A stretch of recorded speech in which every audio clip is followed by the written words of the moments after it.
안녕하세요 여러분, 서동환의 피칭학개론의 서동환입니다. 네, 오늘 강의는 이제 조금 이론으로 돌아와서 주제를 이제 오늘 데드암으로 좀 준비를 했는데요. 이 데드암을 이제 준비를 하게 된 계기를 이제 간단하게 설명을 드리면, 최근에 이제 두산 베어스의 장원준 선수가 오랜 재활 기간을 거치고 이제 복귀를 했는데요. 두 번의 선발 등판 경기에서 좋지 못한 그런 결과를 냈습니다. 그리고 결국 이제 2군으로 강등되는 그런 결과가 나오게 되는데요. 많은 분들이 이제 장원준 선수의 이제 전성기를 보셨기 때문에 지금의 이제 기량이 저하되고 있는 장원준 선수의 모습에 대해서 좀 많은 실망을 하시는 분들도 있더라고요. 근데 이제 어떻게 보면 오늘 강의가 좀 야구 선수들의 편에 서서 너무 야구 선수 편을 들은 것이 아니냐 하고 생각하실 수 있겠지만, 그래도 정말 이 야구 선수들이 많은 분들이 이제 들어보셨겠지만 팔은 소모품이고 결국에 소모품이고 쓸수록 닳는 것이기 때문에 이 데드암이 오게 되는 원인도 분명히 존재를 하게 됩니다. 그래서 저희 컨텐츠를 이제 접하고 계신 이제 많은 야구 선수분들도 계실 거고, 그리고 또 그 선수분들 중에는 또 자녀분이 또 야구를 하고 있는 그런 경우도 분명히 있을 거라고 생각하기 때문에, 오늘 이제 제가 말씀드리는 이 데드암에 관한 이 강의가 앞으로 이제 몸을 관리를 하는 데 있어서 조금이나마 도움이 되었으면 하는 바람으로 오늘 강의를 한번 진행을 해보려고 합니다. 그럼 지금부터 데드암에 대해서 여러분들께 한번 알려드려 보도록 하겠습니다. 그럼 이제 본격적으로 데드암에 대한 이제 강의를 진행을 해보도록 하겠습니다. 어떤 종목이든 간에 그 특정 종목에서 자신이 원하는 어떤 퍼포먼스를 내기 위해서 기본적으로 갖춰야 될 요소들이 있겠죠. 예를 들어서 야구로 설명을 드리면 고관절이나 어깨, 발목, 그리고 이 흉추의 가동성이 굉장히 중요한 역할을 하게 됩니다. 조금 쉽게 설명을 드리면 제자리 멀리뛰기를 잘하기 위해서 한번 이제 몸을 이제 도약을 하기 위해서 움츠리게 되잖아요. 서전트 점프를 하기 위해서 움츠리게 되는데, 그 움츠리는 동작에서 최대한의 도약을 하기 위해서는 스쿼트 자세가 굉장히 중요합니다. 스쿼트 자세가 잘 안 나오는 상황에서는 아무래도 스쿼트 자세가 잘 나오는 사람에 비해서 도약의 범위가 좀 줄어들게 되겠죠. 그래서 내가 가지고 있는 관절의 힘, 그리고 건, 인대, 이런 모든 것들을 다 꺼내서 잘 사용하기 위해서는 그런 기본적인 어떤 요소들이 굉장히 중요한 역할을 하게 됩니다. 투수도 마찬가지인데요. 투수도 이제 빠른 공을 던지기 위해서, 좋은 공을 던지기 위해서 굉장히 이제 중요한 어떤 요소들이 있는데, 그 요소들을 지켜가면서 한 가지 동작을 반복적으로 이루어지게 하는 것이 투수고, 그리고 운동 선수들이기 때문에 이 반복적인 동작을 함에 있어서 이제 근막 조직, 이제 근육 조직, 그리고 건 조직, 인대 조직들이 이제 점점 스트레스가 늘어나게 되는 거예요. 이제 반복된, 저도 이제 반복된 일상에서 이제 스트레스를 많이 받게 되잖아요. 마찬가지예요. 이런 조직들도 반복된 동작에서 계속적으로 스트레스를 받을 수밖에 없는 거예요. 그래서 내가 던지면서 이만큼 계속 늘어나고 있는데 반복이 되다 보니 돌아오는 힘이 점점 약해지는 거예요. 탄성을 유지하기 위해서 내가 사용한 만큼 제자리로 돌아와야 되는데 돌아오지 못하고 점점 이제 탄성이 떨어지게 되는 거죠. 이 늘어나는 어떤 이런 지점을 크게 두 가지 포인트로, 두 가지 지점으로 나눌 수가 있어요. 이게 조금 어려운 얘기가 될 수 있는데, 이제 첫 번째 포인트가 이제 일레스틱 포인트라는 탄성이 유지되는 지점이 있어요.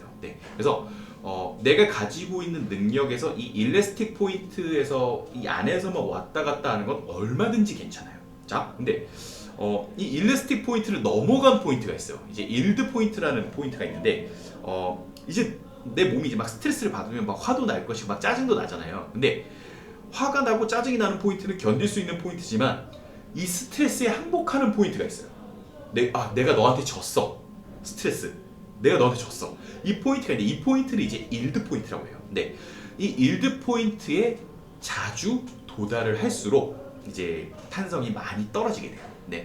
이 일드 포인트라는 자체가 가소성의 영역이에요. 가소성. 타버린다는 거죠.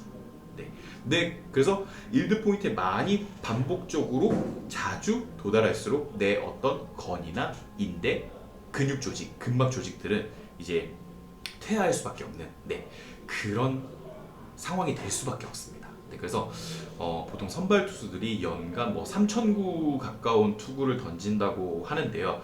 사실 이제 캐치볼이라든지 불펜 피칭의 투구수까지 정하게 되면 그 개수를 훌쩍 넘는 그런 투구를 이미 매년 반복을 하고 있기 때문에 사실 이 데드함은 어떻게 보면 피할 수 없는 투수들의 숙명이라고 할 수 있겠습니다. 네.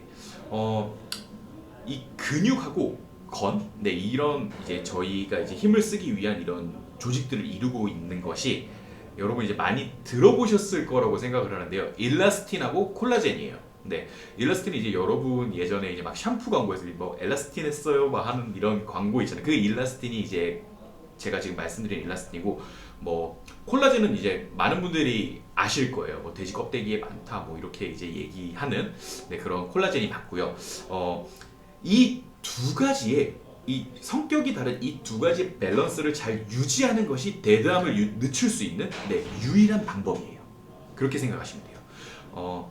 각자의 역할을 이제 한번 말씀드려보면 이 엘라스틴은 늘어나게 해주는 역할이에요. 네, 탄성이 굉장히 좋아서 늘어나게 해주는 역할이고, 콜라겐은 이제 버티게 해주는 역할이에요. 단단하게 버티게 해주는 그런 역할이라고 보시면 돼요. 네, 성격을 한번 가볍게 설명을 드려보면 일라스틴은 이 자기가 이제 가지고 있는 이 조직을 200%까지 늘어나게 할 수 있어요. 그래서 스트레칭을 많이 하고 뭐 요가라든지 필라테스를 이제 반복적으로 하게 되면 정말 막 발레리나나 발레리노처럼 막 발이 막 관절에 어떤 가동 범위를 막 넘어가게도 하잖아요. 근데 그게 이제 일라스틴의 힘이에요. 200%까지 늘어날 수 있기 때문에 반복이 되면 얼마든지 많은 범위를 구현을 해낼 수가 있어요. 네.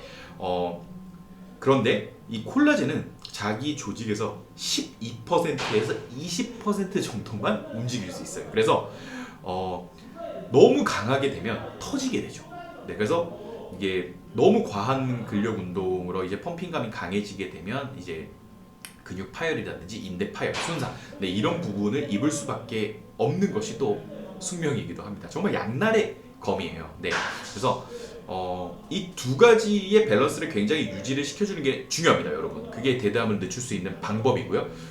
내가 뻣뻣하니까 뭐 스트레칭을 나는 많이 해야 돼. 그래서 스트레칭에 너무 많은 시간을 할애를 하게 되면 오히려 말 그대로 네, 탄성이 많이 늘어나기 때문에 돌아오는 역할을 해주는 것이 없기 때문에 부상 위험도가 높아지는 것이고요. 또 뭐 예를 들어서 나는 너무 막 몸이 헐렁헐렁하고 너무 유연해서 근력 운동만 많이 해야 돼. 그렇다고 또 너무 근력 운동에 시간을 할애를 하게 되면 말 그대로 콜라겐은 최대 20%밖에 늘어나지 않기 때문에 또 다른 이제 부상을 가지고 오는 그런 역할을 할 수밖에 없다는 것이죠. 그래서 자신의 컨디션에 맞게, 그리고 이제 주변에서 이제 나를 지켜보고 있는 트레이너가 이 부분을 굉장히 조절을 잘 해줘야 된다는 것이죠. 네, 그래서 정리를 한번 해드리면 제일 중요한 건 내가 사용한 만큼, 내가 오늘 사용한 만큼 제자리로 돌려놓는 것이 굉장히 중요합니다. 네, 그래서 많은 어떤 유소년이나 이제 엘리트 선수를 이제 키우고 계신 부모님들은 막 반대 훈련을 많이 하라는 얘기 굉장히 정말 귀에 못이 막 박히도록 들으셨을 거예요. 그게 뭐냐면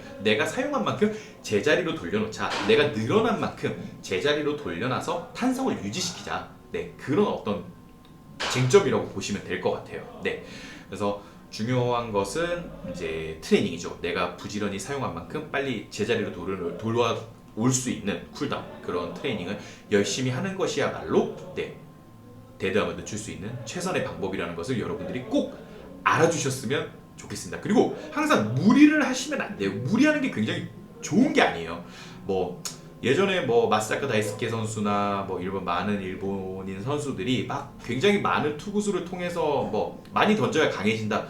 지금은 그런 시대가 절대 아니에요. 이런 부분은 굉장히 이제 과학적으로도 증명이 된 부분이기 때문에 이제는 더 이상 막 많이 던져서 좋아진다, 뭐 양으로 좋아진다, 이런 건 정말 이제 안 했으면 좋겠어요. 저 또한 양으로 해서 무너진 케이스이기 때문에, 몸으로 겪어봤기 때문에 여러분들에게 정말 자신 있게 설명을 드릴 수가 있어요. 그래서 중요한 건 나한테 필요한 만큼 필요에 의해서 사용을 해주고 그 사용한 만큼 제자리로 돌려놓는 것, 그것만이 여러분이 건강하게 야구를 오래 할 수 있는 최선의 지름길이라는 걸 여러분들이 꼭 명심하셨으면 좋겠습니다.